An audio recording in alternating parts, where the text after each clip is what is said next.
Beberapa waktu lalu, pemerintah melalui Menteri Keuangan menggelontorkan dana sebesar 200 triliun rupiah dari kas negara untuk disalurkan ke banyak sektor perbankan. Kira-kira hal apa yang melatar belakangi kebijakan ini dan apakah kebijakan ini merupakan langkah yang tepat atau justru beresiko untuk perekonomian? Yuk kita bahas. Assalamualaikum warahmatullahi wabarakatuh. Perkenalkan, nama saya Intan Hairani dengan NIM 01021282328 dari kelas Sejarah Perekonomian A Kampus Indralaya. Baiklah, di video kali ini saya akan menjelaskan perbedaan dari aliran kebijakan, yaitu aliran Keynesian dan aliran monetaris. Simak video berikut ini. Menteri Keuangan mulai menjalankan kebijakan keuangan untuk mendorong pertumbuhan ekonomi. Kebijakan tersebut menyasar pada mekanisme pasar.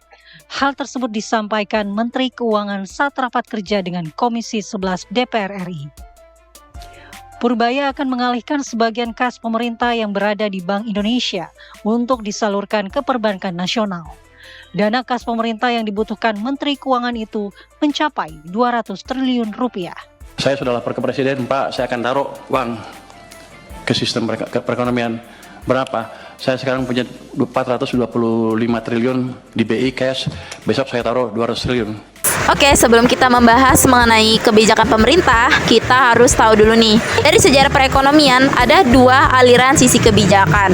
Yang pertama itu aliran Keynesian. Nah, aliran ini itu dipelopori langsung oleh John Maynard Keynes pada tahun 1929, tepatnya setelah terjadinya Great Depression.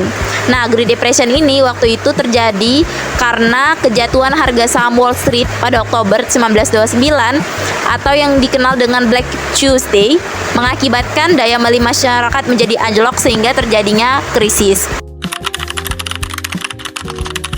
Nah, oleh sebab itu, Keynes berpendapat bahwa pemerintah dapat mengintervensi pasar dengan memberikan stimulus atau belanja pemerintah untuk menggerakkan kembali roda perekonomian di masyarakat. Nah, dari hal tersebut, Keynes akhirnya mengemukakan pendapatnya mengenai konsep permintaan agregat. Nah, jadi dari pendapat Keynes, ia kelompokkan perekonomian ke dalam 3 sektor, antara lain yang pertama itu konsumsi oleh rumah tangga, yakni belanja masyarakat untuk kebutuhan sehari-hari, lalu ada pengeluaran investasi oleh perusahaan, dan yang ketiga yaitu pengeluaran pemerintah, mencakup belanja pemerintah untuk mendanai pembangunan infrastruktur, layanan publik, dan program-program sosial. Nah, namun pada tahun 1960-an hingga tahun 1970-an muncul seorang ekonom asal Amerika Serikat yang bernama Milton Friedman. Friedman mengkritik pandangan dari kebijakan Keynes. Ia menganggap bahwa kebijakan Keynes ini adalah keliru karena pemerintah seharusnya tidak terlalu mendominasi dalam mekanisme pasar karena ditakutkan hal ini dapat berisiko meningkatkan jumlah uang beredar yang berujung meningkatkan inflasi. Bagi kaum monetarisme, mereka percaya bahwa pasar dapat mengendalikan dirinya sendiri, karena hal yang terpenting dalam perekonomian itu bukan hanya sekedar pertumbuhan ekonomi yang baik, tetapi juga jumlah uang beredar yang terkendali agar pasar lebih efisien dalam menangani inflasi dan juga pengangguran. Seiring berkembangnya waktu, kedua aliran kebijakan ini diadaptasi menjadi kebijakan yang kita kenal seperti sekarang ini, yaitu kebijakan fiskal dan kebijakan moneter.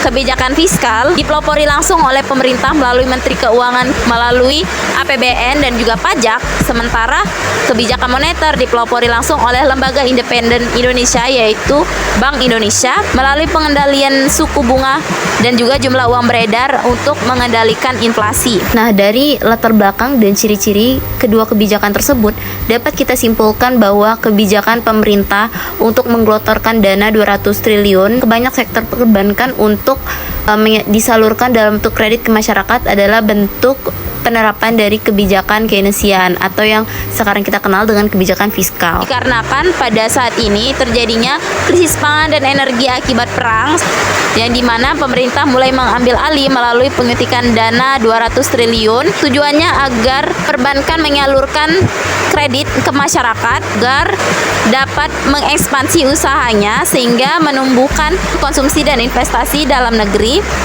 Namun dalam stabilitas jangka panjang, kebijakan moneter juga tetap diperlukan. Sementara pemerintah melalui kebijakan moneter meyakini bahwa kredit yang disalurkan ke masyarakat haruslah dalam bentuk kredit produktif untuk menyokong roda perekonomian terus berjalan dengan baik.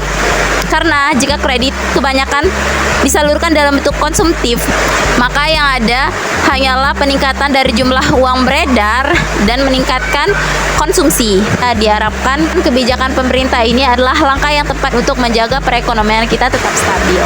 Baik, itu saja penjelasan video dari saya. Saya akhiri dengan wassalamualaikum warahmatullahi wabarakatuh.